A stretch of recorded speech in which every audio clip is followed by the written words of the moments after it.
Back to news. Parliament ఎన్నికల వేళ తెలంగాణలో పాలిటిక్స్ హీట్ ఎక్కాయి. కాంగ్రెస్ బీఆర్ఎస్ల మధ్య మాటల యుద్ధం తారాస్థాయికి చేరింది. పొలం బాటతో బీఆర్ఎస్ అధినేత కేసీఆర్ ప్రజల్లోకి వెళుతున్నారు. రైతుల్ని పరామర్శిస్తూ ముందుకు వెళుతున్న గులాబీ బాస్ కాంగ్రెస్ పై విమర్శల డోస్ పెంచారు. రాష్ట్రంలో కరువు పరిస్థితులతో పాటు 6 గ్యారెంటీలపై కూడా నిలదీశారు. సీఎం రేవంత్ రెడ్డితో పాటు కాంగ్రెస్ నేతలపై విమర్శలు గుప్పించారు. బీఆర్ఎస్ కు స్ట్రాంగ్ కౌంటర్ ఇస్తోంది అధికార కాంగ్రెస్ పార్టీ. తుక్కుగూడలో జనజాతర పేరుతో ప్రచారం స్పీడ్ పెంచిన హస్తం నేతలు బీఆర్ఎస్ పై ఎదురుదాడికి దిగారు. కేసీఆర్ పై సీఎం రేవంత్ రెడ్డి ఘాటు వ్యాఖ్యలు చేశారు. కేసీఆర్ ఇష్టం వచ్చినట్టుగా మాట్లాడితే చూస్తూ ఊరుకోబోమని, జైల్లో చిప్పకూడు తినిపిస్తామంటూ వార్నింగ్ ఇచ్చారు. చర్లపల్లి జైల్లో డబుల్ బెడ్రూమ్ ఇళ్లు కట్టిస్తామన్నారు. మరోవైపు ఫోన్ ట్యాపింగ్ వ్యవహారంలో కూడా 2 పార్టీల మధ్య మాటలు తూటాలు పేరుతున్నాయి. వేల మంది ఫోన్లు బీఆర్ఎస్ ట్యాప్ చేసిందంటూ కాంగ్రెస్ అగ్రనేత రాహుల్ గాంధీ జనజాతర సభలో హాట్ కామెంట్స్ చేశారు. అయితే కొద్ది రోజుల క్రితమే ట్యాపింగ్ వ్యవహారంపై త్వరలో క్లారిటీ ఇస్తారని, నిజాలు బయట పెడతా అంటూ బీఆర్ఎస్ అధినేత కేసీఆర్ వ్యాఖ్యానించారు. రానున్న రోజుల్లో ఎన్నికల సమయం దగ్గర పడే కొద్దీ డైలాగ్ వార్ మరింతగా ముదిరే అవకాశం ఉంది.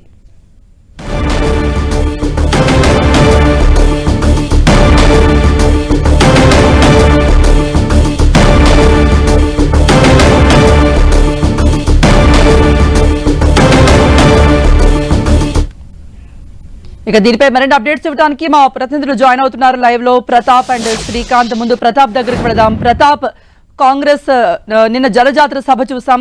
రేవంత్ రెడ్డి ఘాటు వ్యాఖ్యలు చేశారు.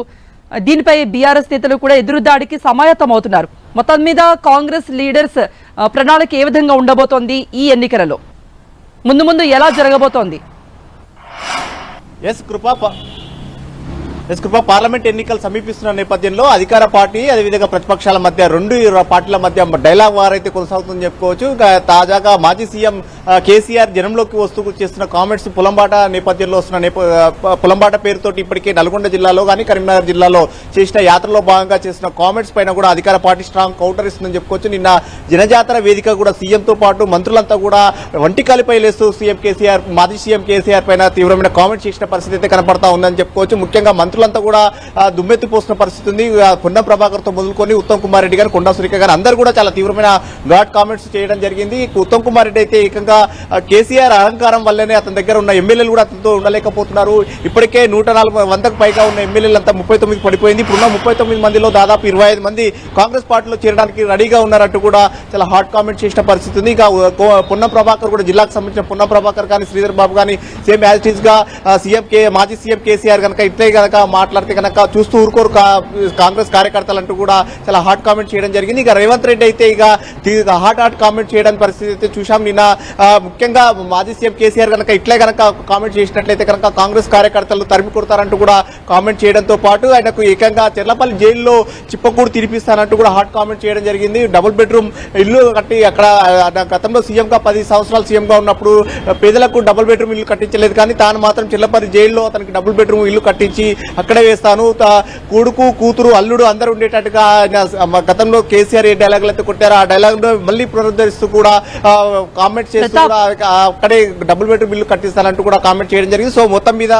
చెప్పండి కృప. ఇప్పటికే ఫోన్ ట్యాపింగ్ వ్యవహారంలో విచారణ వేగవంతం చేశారు. మరోవైపు బీఆర్ఎస్ అధినేత కేసీఆర్ కూడా చెప్పారు దీని మీద నిజాలు బయట పెడతామంటూ. మరి దీనిపై కాంగ్రెస్ లీడర్ల వెర్షన్ ఎలా ఉంది? మాజీ గతంలో ప్రభుత్వానికి సంబంధించి ఫోన్ ట్యాపింగ్ ఇష్యూ అయితే ప్రజెంట్ ఇష్యూ అయితే చాలా హాట్ గా జరుగుతుందని చెప్పుకోవచ్చు. ముఖ్యంగా ఇంటెలిజెన్స్ వ్యవస్థనంతా కూడా దుర్వినియోగం చేశారంటూ కూడా రేవంత్ రెడ్డితో పాటు ముఖ్యమైన నేతలంతా కూడా కామెంట్ చేశారు. నిన్న ముఖ్యంగా రాహుల్ గాంధీ కూడా ఈ అంశంపైన కూడా స్పందిస్తూ కూడా మాట్లాడడం జరిగింది. ప్రధానంగా గత ప్రభుత్వం పూర్తిగా పోలీస్ వ్యవస్థను కానీ ఇంటెలిజెన్స్ వ్యవస్థను పూర్తిగా దుర్వినియోగం చేసి వేలాది సంఖ్యలో వేల మంది సంబంధించిన ఫోన్లను కూడా ట్యాప్ చేయడం జరిగింది. వారిని వ్యక్తిగత సమాచారాన్ని కూడా తస్కరించి వాళ్ళని బ్లాక్ మెయిల్ చేస్తూ కూడా డబ్బులు వసూలు చేసిన పరిస్థితి ఉందంటూ కూడా కామెంట్ చేశారు. ప్రధానంగా సేమ్ యాజ్ ఇట్ ఈస్ గా ఇక్కడ ఏ విధంగా అయితే కేసీఆర్ చేశారో సెంటర్ లో కూడా మోడీ కూడా అదే విధంగా చేస్తున్నారు. ఫోన్ ట్యాపింగ్ చేసి కార్పొరేట్ సంస్థలను బలవంతంగా వసూలకు పాల్పడుతున్నారంటూ కూడా రాహుల్ గాంధీ కామెంట్ చేయడం జరిగింది. వీటన్నిటిని కూడా చేయాలంటే కనుక తెలంగాణలో బి టీమ్ ను పారదోలాము, నెక్స్ట్ దేశంలో ఉన్న అంటే ఏ టీం బీజేపీ టీం ను కూడా పారదోలుతామంటూ కూడా రాహుల్ గాంధీ కామెంట్ చేయడం జరిగింది. ఒక విధంగా నిన్న కామెంట్స్ చూసినట్లయితే కనుక ఒక డైలాగ్ వార్ అయితే కొనసాగుతుందని చెప్పుకోవచ్చు. అధికార ప్రతిపక్షాల మధ్య ఒకవైపు బీఆర్ఎస్ మీద కామెంట్ చేస్తూనే మరోవైపు బీజేపీ పైన కూడా ఎక్కుపెడుతున్న పరిస్థితి అయితే ఉంది. రెండింటిని బీఆర్ఎస్ ను బీజేపీని రెండింటిని ఒకే ఘాటాన కట్టి విమర్శించే ప్రయత్నం చేస్తా ఉన్నారు. మరో ఒకవైపు కేసీఆర్ పైన మంత్రులతో పాటు రేవంత్ రెడ్డి కానీ అదేవిధంగా రాహుల్ గాంధీ కూడా నిన్న హాట్ కామెంట్ చేయడం జరిగింది. తెలంగాణ పైన కూడా తనకు ప్రత్యేక అనుబంధం ఉందంటూనే ఇక్కడ తెలంగాణకు సంబంధించి మేక్ ఇన్ ఇండియాలో భాగంగా అంటే మేక్ ఇన్ తెలంగాణను రూపొందిస్తామంటూ కూడా చెప్పడం జరిగింది. అందులో భాగంగానే ఖచ్చితంగా ఎన్నికలకు కనుక ఖచ్చితంగా 14 సీట్లు కనుక గెలిచినట్లయితే కనుక అక్కడ బీజేపీతో పాటు ఇక్కడ బీఆర్ఎస్ కూడా వారు బుద్ధి చెప్పినట్లు అవుతున్నట్టు కూడా చెప్పడం జరిగింది. ప్రధానంగా చూసినట్లయితే ఇక డైలాగ్ వార్ అయితే కొనసాగుతుందని చెప్పుకోవచ్చు. ఫోన్ ట్యాపింగ్ ఇష్యూతో పాటు మిగతా అంశాలకు సంబంధించి చూసినట్లయితే కనుక ఖచ్చితంగా మెజార్టీ సీట్లు గెలవాలని చెప్పేసి ఒకరిపై ఒకరు పైచేయి సాధించుకునే ప్రయత్నం అయితే చేస్తా ఉన్నారు. దీనికి సంబంధించి ఒకవైపు బీఆర్ఎస్ నేతలు పులంబాటతో పాటు మాజీ సీఎం కేసీఆర్ గాని కేటీఆర్ గాని హరీష్ రావు గారు చేసిన కామెంట్స్ అంతా కూడా ఇక్కడ ప్రతి అధికార పక్షం నుంచి కూడా స్ట్రాంగ్ కౌంటర్ అయితే వస్తుందని చెప్పుకోవచ్చు. నిన్న కేసీఆర్ పైన రేవంత్ రెడ్డి ఒంటికాల పైన లేచిన పరిస్థితి కనపడతా ఉంది. డబుల్ బెడ్రూమ్ కట్టిస్తానంటూ కానీ చెర్లపల్లిలో చిప్పకూడు తినిపిస్తామంటూ కానీ అదేవిధంగా కార్యకర్తలంతా తలుచుకుంటే ఒంటిపై బట్టలు ఉండకుండా చూస్తామంటూ కూడా చేస్తున్న కామెంట్స్ అయితే ఒక విధంగా కాంగ్రెస్ కార్యకర్తల్లో భావోద్వేగాన్ని పెంపొందించే విధంగా కూడా చేస్తుందని చెప్పుకోవచ్చు. మొత్తం మీద ఒక ఉద్వేగమైన భరితమైన వాతావరణం అయితే కనపడతా ఉందని చెప్పొచ్చు. కృప బీఆర్ఎస్ నుంచి కాంగ్రెస్ లోకి వలసల జోరు మనం చూసాం. ఇంకెవరైనా నేతలు కూడా కాంగ్రెస్ కు వెళ్లే అవకాశాలు ఉన్నాయా? ఎందుకంటే 25 మంది వరకు నేతలు తమతో టచ్ లో ఉన్నారంటున్నారు కాంగ్రెస్ నేతలు.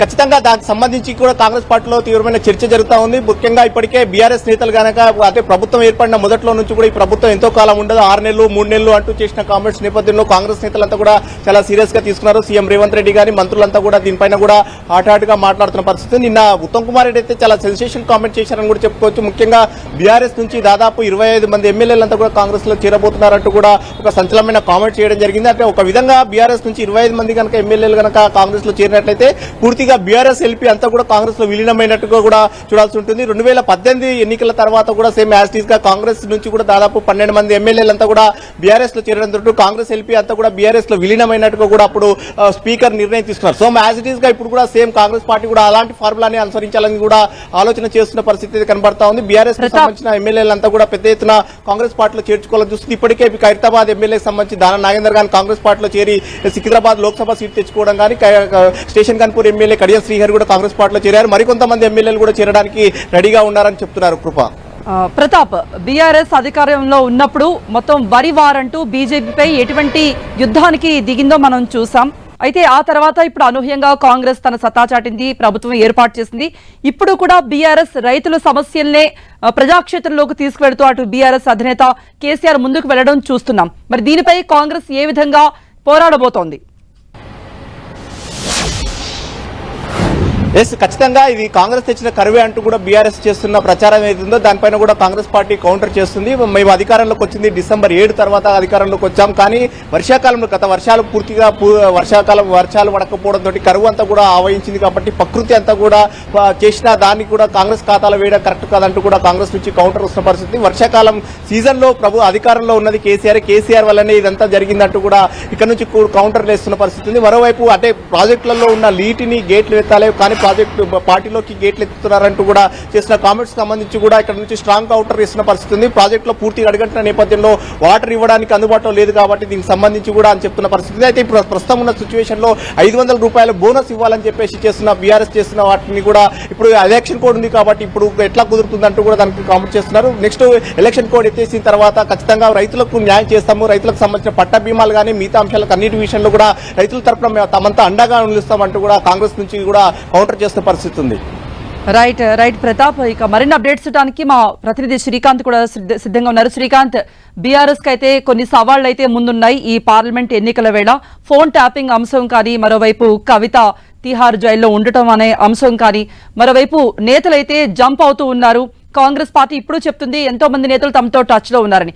వీటన్నింటికీ చెక్ పెట్టేలా బీఆర్ఎస్ ఎటువంటి వ్యూహంతో ముందుకు వెళ్లబోతోంది ఈ ఎన్నికలలో?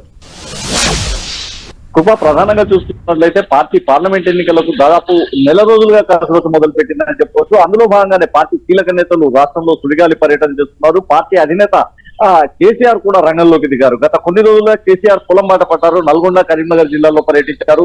పార్టీ వర్కింగ్ ప్రెసిడెంట్ కేటీఆర్ రాష్ట్ర వ్యాప్తంగా పార్లమెంట్ సన్నాహక సమావేశాల్లో పాల్గొంటున్నారు. క్యాడర్ లో జోష్ నింపే విధంగానే ఈ అంటే పార్టీ కార్యక్రమాలను ఒక్కసారిగా పార్టీ ముమ్మరం చేసిందని చెప్పుకోవచ్చు. పార్టీ నుంచి స్వసలను అడ్డుకోవడంతో పాటు పార్టీ క్యాడర్ లో జోష్ నింపి పార్లమెంట్ ఎన్నికల్లో పట్టు నిలుపుకోవాలన్న యోచనలో బీఆర్ఎస్ పార్టీకి పావులు కలుగుతుందని చెప్పుకోవచ్చు. పార్టీ అంటే బీఆర్ఎస్ పార్టీ నుంచి వెళ్లిన నేతలకి కాంగ్రెస్ బీజేపీల నుంచి టికెట్ దక్కుతుండడంతో మెజారిటీ నేతలు తమ పార్టీ నేతలతో తామే పార్లమెంట్ ఎన్నికల్లో పోటీ చేయాల్సి వస్తుందన్న అభిప్రాయాన్ని బీఆర్ఎస్ నేతలు వ్యక్తం చేస్తూ కార్యకర్తల్లో జోష్ నింపే ప్రయత్నాలు చేస్తున్నారు. ప్రధానంగా ఇటీవల చూసుకుంటున్నట్టయితే ఫోన్ ట్యాపింగ్ వ్యవహారం రాజకీయంగా దుమారం రేపుతుంది. ఫోన్ ట్యాపింగ్ వ్యవహారంలో అధికార కాంగ్రెస్ పార్టీ చేస్తున్న విమర్శలను తిప్పికొట్టేందుకు బీఆర్ఎస్ వర్కింగ్ ప్రెసిడెంట్ ఇప్పటికే ఫోన్ అధికారికంగా చేశారు. ట్యాపింగ్ అధికారికంగా జరిగిందా అనధికారికంగా జరిగిందా అంటూ ప్రశ్నలు లేవనెత్తుతున్నాయి. అధికారికంగా జరిగితే జరిగిండొచ్చు, సంఘ విద్రోహ శక్తులకు సంబంధించిన ఫోన్ ట్యాపింగ్ జరగడం సహజమే అన్న సంకేతాలను కేటీఆర్ ఇవ్వడం జరిగింది. అయితే దీనికి సంబంధించి కేసీఆర్ పార్టీ అధినేత కేసీఆర్ కూడా స్పందించడం ఒక ఆసక్తి రేపుతున్న అంశంగా చెప్పుకోవచ్చు. పార్టీ అధినేత కేసీఆర్ నిన్న అంటే మొన్న కరీంనగర్ జిల్లా పర్యటనలో తాను ఫోన్ ట్యాపింగ్ పై పూర్తి వివరాలు వెల్లడిస్తానని, త్వరలోనే ఇందుకు సంబంధించి మీడియా సమావేశాన్ని ఏర్పాటు చేసి ఫోన్ ట్యాపింగ్ సంబంధించి పూర్తి వివరాలను వెల్లడిస్తానని చెప్పడం జరిగింది. దీంతో కేసీఆర్ ఫోన్ ట్యాపింగ్ వ్యవహారంలో ఎలాంటి వివరాలు వెల్లడిస్తారు, కేసీఆర్ ఈ ఫోన్ ట్యాపింగ్ అంశాన్ని రాజకీయంగా ఎలా దాన్ని బీఆర్ఎస్ పార్టీకి అనుగుణంగా మార్చుకుంటారన్నది ఒక ఆసక్తి రేపుతున్న అంశంగా చెప్పుకోవచ్చు.